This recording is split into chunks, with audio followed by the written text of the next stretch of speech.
So 100% go, 28% for the parents, 28% for self, 28% only, not more than that. 28% for the society, 28% for the future. This is what my thought is.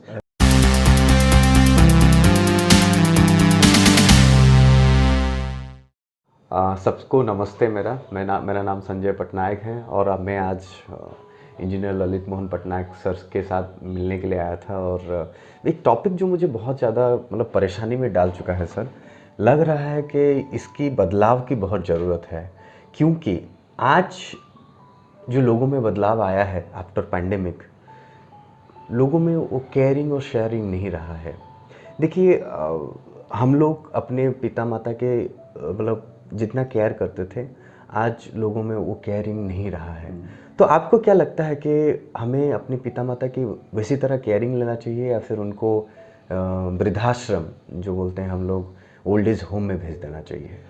देखिए, पिता माता का तो care हम लोग को लेना चाहिए पक्का, क्योंकि हमें बैक ऑफ माइंड में रखना चाहिए, we have to study the history. So what is the history? The history is your father mother has taken care of you when you need the when you required all the help, they have not left you. वो लोग अपना काम के लिए, अपना interest के लिए तुम लोग का बच्चे लोग का केयर छोड़ के नहीं गए हैं. They have stayed with you, they have kept the children with them and nourished the children, and because of that we are here. Whatever education, all education they have given, the care they have taken, and we have become a young man with power, with knowledge, everything, and it's all because of them, parents. That has to be there in back of mind. That is the history that which we have seen. We can recall how our father, mother, they have taken care of us. So when they need us, when they are plus 60, plus 65, plus 70, plus 75, they need us. How can we leave them in a old age home? Sir, We must take care of them. Sir, कुछ आंकड़े हैं जो मुझे बहुत ज़्यादा परेशानी में डाल चुका है। अभी जो इंडेक्स आया हुआ है, सेंसेक्स इंडेक्स और बहुत सारे इंडेक्स आए हुए हैं, पैंडेमिक के बाद जितने भी पेरेंट हैं, आज जितने भी उनके बच्चे हैं, उनको ओल्ड एज होम भेज रहे हैं। इतिहास कहता है, इतिहास गवाह है कि अगर पिता माता का आपके ऊपर आशीर्वाद है तो आप बहुत आगे जा सकते हैं। बट ये बच्चे जो आजकल के जो जनरेशन है, ये उनसे क्यों पीछे जा रहा है और क्यों अपने पिता माता के ऊपर इतना आश्वासन नहीं है, उनके ऊपर विश्वास नहीं है, उनके केयर लेने के लिए सोच नहीं रहे हैं और सारे के सारे ओल्ड एज होम को क्यों चूज कर रहे हैं? इसका क्या बड़ा रीज़न हो सकता है? आजकल क्या हो रहा है, देखिए, एक आदमी जब पैसा का पीछे भागता है, मार्केट उसको कंट्रोल करता है, तो उसका कॉन्साइंस पीछे चला जाता है। हर आदमी का एक कॉन्साइंस आता है, वो कॉन्साइंस बताएगा what is good, what is bad. But when the man is after glory, after profit, after market, then he forgets the benefit that he has got from the parents. He looks towards that and runs there towards that, and in order to become free, he leaves their parents in old age home. And a effect of the wife is also there. You see, the man is indebted to the parents, but his wife is not indebted. So his wife would like to engage her husband in another direction. That also affects. That is also another reason why the husband takes a decision like this. So many factors are there, but mostly people, they do not believe in their culture. In our culture, say, every culture, every religion has a culture. In our culture, there is a joint family. In a joint family, it benefits both. The children are taken care of, and the old people are also taken care of in a joint family. Now the joint family has been segregated, disbanded, nucleus families have come out, and after nucleus family, now men and women sharing livelihood, no marriage even. Further, at this mobile, so many systems, they are making everybody a individual. There is no group activities. When there is no group activities, group will disintegrate. This concept is now that. Sir कुछ चीज़ें हैं जो मतलब समझने की बहुत ज़रूरत है कि लोगों में सोच रहे हैं आजकल की जनरेशन प्राइवेसी के चक्कर में कहीं ना कहीं कुछ चीज़ें लूज कर रहा है, जैसे कि पेरेंट्स की लव और अफेक्शन और केयर भी लूज कर रहा है, क्योंकि प्राइवेसी उनको अपनी प्राइवेसी के चक्कर में एक एक्सपीरियंस और मतलब पेरेंट की जो एक्सपीरियंस है मतलब घर गृहस्थी के जीवन के ऊपर जो चीज़ें हैं वो भी लूज कर रहे हैं। तो ऐसा क्या एडवाइस होगा उन लोगों के लिए जिससे कि वो उस चीज़ को ना भूलें और अपने पेरेंट को फिर अपने पास रखें और उनकी भी केयर लें और ख़ुद की भी उनकी एक्सपीरियंस में अपने आप को भी मतलब आगे बढ़ने के लिए एक हौसला मिलने की अफजाई हो?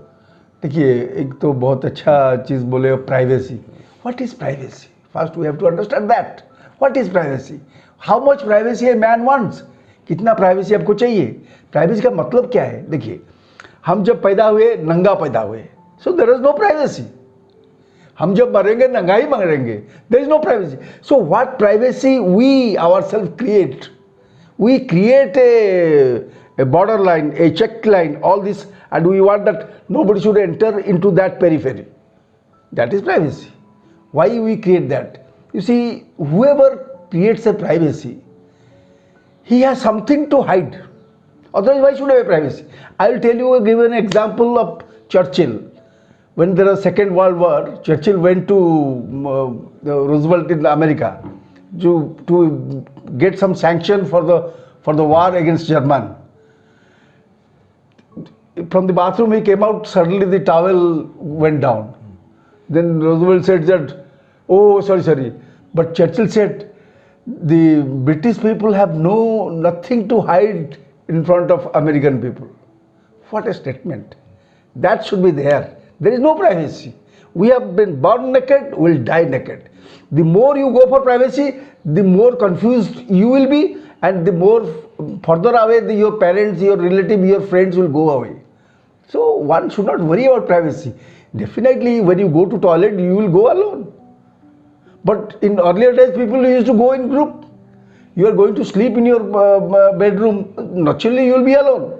That cannot be called privacy, but other thing should not be there. Sir और एक चीज़ भी है जो मतलब अपनी मतलब आज की जनरेशन सोच रहा है कि उनकी जो कमाई है, लगता है उनको जो उनकी कमाई का सबसे बड़ा हिस्सा जो है वो मतलब अपनी फैमिली के यानी कि पेरेंट्स के ऊपर। बहुत अच्छा सवाल है बॉब, मैं समझ गया, मैं आपको बता रहा हूँ कमाई को कैसे खर्चा करना चाहिए।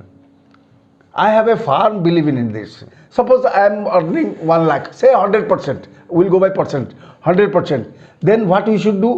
We should keep 25% for our past. Past means invest in the past में जो पिताजी, माताजी, फैमिली, सोसाइटी जो भी इन्वॉल्व है मुझे बड़ा करने के लिए, ये जो कमाई मैं कर रहा हूँ उसके लिए 25% रख देना है सीधा आंख बंद करके। नेक्स्ट 25% में मुझे चलना है प्रेजेंट में, मेरा शॉपिंग, मेरा कार, मेरा everything, day to day expenses, मेरे चिल्ड्रन का, मेरा वाइफ का, मेरा वो 25% में रहना चाहिए। सो 25% पास के लिए, 25% प्रेजेंट के लिए, बाकी 25% मुझे सोसाइटी को देना है, पब्लिक को देना है। I must spend that 25% to the public because without my knowledge many uncle, many auntie, many local people, many things have supported me. So उनके लिए 25%, नेक्स्ट 25% मेरा चिल्ड्रन के लिए, माई फ्यूचर के लिए डिपॉजिट करना है। सो 100% को 25% for the parents, 25% for self, 25% only, not more than that, 25% for the society, 25% for the future. This is what my thought is and I am following it. And generally मेरी कुछ doubt तो clear हो गए हैं sir, but मुझे लगता है कहीं ना कहीं हम लोग और भी ज़्यादा चर्चा कर सकते हैं इसके ऊपर। हम आगे भी जाएंगे इसके ऊपर, थोड़ा और ज़्यादा मतलब एलाबोरेट करेंगे। कुछ आंकड़े हैं जो जिससे मैं आपको बताऊंगा, इनसे कि और ज़्यादा हमें कुछ इन्फॉर्मेशन मिलेगा।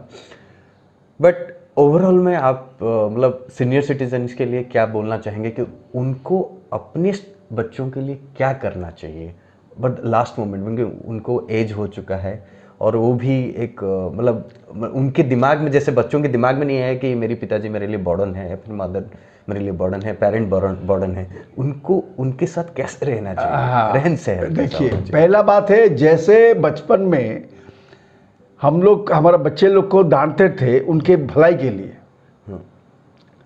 वैसे ही जब पिताजी मतलब जब पिताजी बड़े हो जाते हैं, बूढ़े हो जाते हैं, तो उनको अलाउ करना चाहिए बच्चे लोग का बात मानने के लिए। उस टाइम में मतलब बूढ़े होने के बाद you should not show your again command over your children, no, you should leave them, they are matured enough, you have got enough ample time to develop them, so further don't pursue that. They have become matured, allow them, whatever they do you just say yes. जैसे children आपके बात मानते थे, वैसे आप children जब बड़े हो जाते हैं उनके बात मानिए, घर अच्छा रहेगा और बच्चे लोग आपका अच्छा ही चिंता करेंगे। थैंक यू सर, आपका ये वैल्यूबल सजेशन हमारे काम बहुत आएगा और लोगों को भी बहुत ज़्यादा पसंद होगा। Thank you, keep watching my channel. Thank you, kindly subscribe for more update.